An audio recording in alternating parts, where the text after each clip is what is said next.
Everyone, welcome to Vini tutorials. आज के इस वीडियो में हम पढ़ेंगे क्लास 8 हिस्ट्री का chapter number 2 from trade to territory का setting up a new administration which was a major topic. उसके अंदर द कंपनी आर्मी नाम का एक सब टॉपिक। पिछली वीडियो में हमने ये मेजर टॉपिक शुरू किया था, setting up a new administration. उसमें हमने देखा जब ब्रिटिशर्स को एडमिनिस्ट्रेशन अपना न्यू सेटअप करना था तो वो क्या करती है, दो फील्ड में चेंजेस लेके आती है। एक तो कंट्री के जस्टिस में और दूसरा आर्मी में। जस्टिस में क्या मेजर चेंजेस लाई वो कि अब से दो अदालत होगी, एक फौजदारी और एक एक सिविल कोर्ट और एक क्रिमिनल कोर्ट। वो सारी चीज़ें हमने पिछले वीडियो में डिस्कस कर रखी थी। आज के इस वीडियो में हम पढ़ेंगे कि जो कंपनी आर्मी थी उसके फील्ड में क्या क्या चेंजेस आए। तो यहाँ पर ये बैकग्राउंड है, जब ब्रिटिशर्स नहीं थे, जब ब्रिटिशर्स के पहले मुगल्स का रूल था, उस टाइम पर आर्मी कैसे चलती थी और उसके बाद जब ब्रिटिशर्स आए तो आर्मी को कैसे चलाया जाने लगा। The Mughal army was mainly composed of cavalry means सवार, trained soldiers on horseback and infantry means पैदल soldier यानी कि foot soldiers। जब ब्रिटिशर्स नहीं आए थे, जब मुगल्स का रूल था, तो वो उनकी जो कंपनी आर्मी होती थी उसमें कैवलरी और इन्फेंट्री। कैवलरी यानी कि सवार, जो लोग घोड़े पर बैठ के सवार, मतलब जो लोग घोड़े पर सवार रहते हैं उनको सवार्स बोला जाता था हिंदी में। इंग्लिश में उन्हें कैवलरी बोला जाता था। वो लोग क्या थे, trained soldiers on horseback, घोड़े पर वो लोग बैठते थे, यानी कि वो लोग घुड़सवार थे। फिर उसके बाद है इन्फेंट्री। इन्फेंट्री यानी कि पैदल सोल्जर्स। पैदल सोल्जर्स यानी कि जो फुट सोल्जर्स, वही जो पैदल जाएंगे। कहीं पे भी मूवी वगैरह में आपने कभी भी देखा होगा कि कोई भी मूवी होती है, अगर उसमें दो राज्यों के बीच में लड़ाई हो रही है तो कुछ लोग घोड़े पर बैठे रहते हैं, कुछ हाथी पर बैठे रहते हैं, कुछ पैदल भी रहते हैं। तो जो लोग घोड़े पर बैठे रहते हैं उनको सवार बोला जाता है, यानी कि उनको कैवलरी बोला जाता है। जो लोग पैदल होते हैं उनको इन्फेंट्री बोला जाता है। इस टाइम पे क्या हो रहा था कि जो कैवलरी डोमिनेटेड इन्फेंट्री, इस टाइम पर कैवलरी की वैल्यू ज़्यादा थी। कैवलरी को घोड़े पर बैठना था और इन्फेंट्री को पैदल चलना था। तो मुगल्स को ऐसा नहीं लगता था कि कैवलरी से इन्फेंट्री भी इम्पॉर्टेंट है। वो लोग ज़्यादा इंपॉर्टेंस कैवलरी को देते थे, उसकी ज़्यादा ट्रेनिंग करते थे। क्योंकि लड़ाइयों के वक्त में जब दो राज्यों में लड़ाई होगी, जब मुगल्स की लड़ाई होगी किसी से, तो आसपास के जितने गांव रहेंगे वहाँ से उन्हें इन्फेंट्री सोल्जर मिल जाया करती थी, इसीलिए उनको उसकी वैल्यू नहीं पता थी। Mughal state did not feel the need to have a large professionally trained infantry. उनको इस चीज़ की अहमियत ही नहीं पता थी कि हमें इन्फेंट्री की भी ज़रूरत होती है। अब उस टाइम पर क्या होता था, जब मुगल रूल कर रहे थे तो इतनी ज़्यादा टेक्नोलॉजी नहीं थी जितनी कि ब्रिटिशर्स लेकर आए। वो क्या करते थे, उन लोग को तीर चलाना, बाढ़ चलाना, यही सब सिखाते थे। तो जो लोग घोड़े पे बैठे रहेंगे उन लोगों को तलवार, भाला ये सब चलाने के लिए दिया जाएगा, और जो लोग पैदल रहेंगे उनके भी हाथ में कुछ इंस्ट्रूमेंट्स रहेंगे। लेकिन अब हम देख लेते हैं कि जब ब्रिटिशर्स आए तो इसमें क्या क्या चेंजेस हुए। A change occurred in the 18th century. सबसे पहला चेंज आया 18th सेंचुरी में। क्या आया वो, states like Banaras and Awadh started recruiting peasants into their armies and training them as professional soldiers. सबसे पहले तो बनारस और अवध जैसे स्टेट्स में क्या होने लगा, वो लोग जो लोकल पीजेंट्स थे, पीजेंट्स यानी कि जो लोग किसान थे, उन लोगों को अपनी आर्मी में रिक्वायरमेंट लगी। उन लोगों की ऐसा होना चाहिए कि इन्फेंट्री को भी ट्रेनिंग मिलनी चाहिए। तो वो लोग क्या करते हैं, पीजेंट्स को हायर करने लगते हैं अपनी आर्मी में और उनको प्रोफेशनल सोल्जर्स की तरह ट्रेन करने लगते हैं। इससे पहले क्या हो रहा था, वो लोग प्रोफेशनल सोल्जर्स की तरह ट्रेन नहीं कर रहे थे, क्योंकि आसपास के लोकल ज़मींदार से उनको पैदल सोल्जर्स मिल जाते थे। अब क्या होने लगा, सबसे पहले तो बनारस और अवध जैसे स्टेट में लोकल पीजेंट्स को अपनी आर्मी में हायर किया जाने लगा और उसके बाद में उनको अच्छी सी ट्रेनिंग दी जाने लगी as a professional soldier. The East India Company adopted the same method. Same वही मेथड ईस्ट इंडिया कंपनी ने अडॉप्ट किया।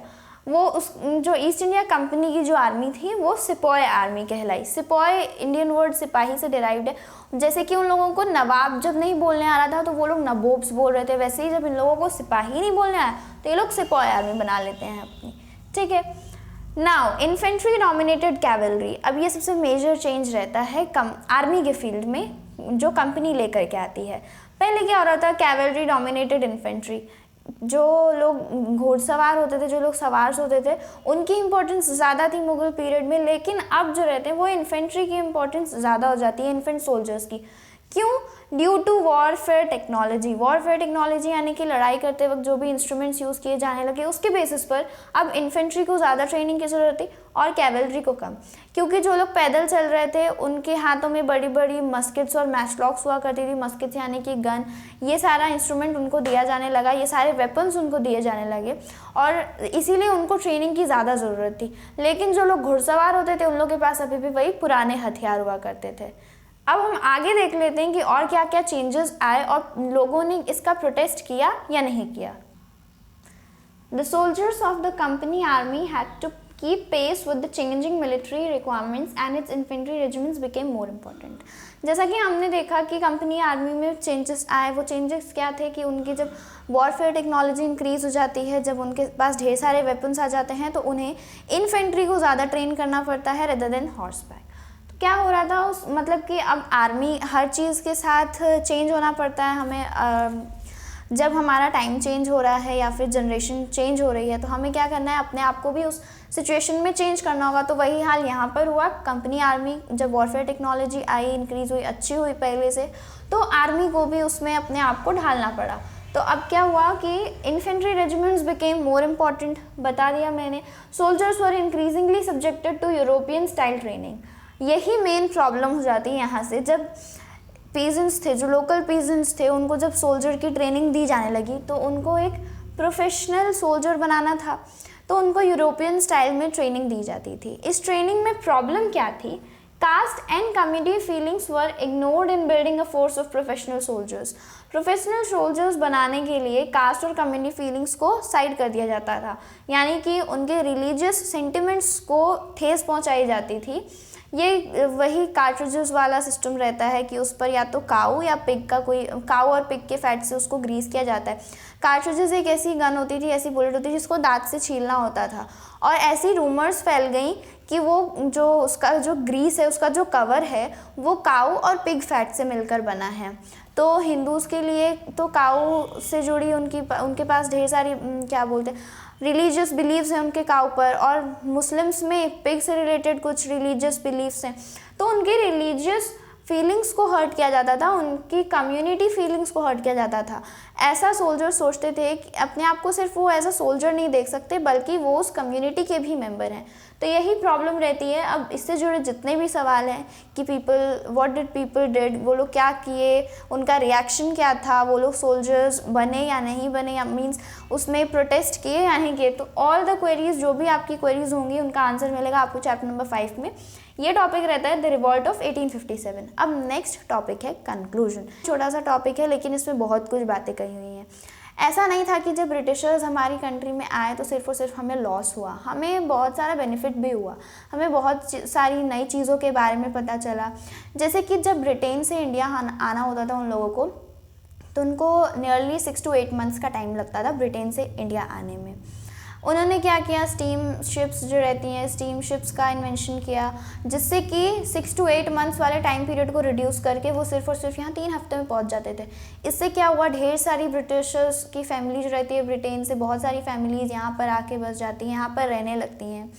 फिर उसके बाद में 63% ऑफ द टेरिटरी, अब तक जो कंपनी थी उसका 63% ऑफ द टेरिटरी पे कंट्रोल हो गया होता है, और 78% ऑफ द पॉपुलेशन, यानी कि हमारी 63% ऑफ द टेरिटरी पर टोटल उनका 78% ऑफ पॉपुलेशन पर कंट्रोल हो गया रहता है। ये क्या दिखा रहा है कि जब किस तरह से ब्रिटिशर्स ने अपना एक्सपेंशन शुरू कर दिया।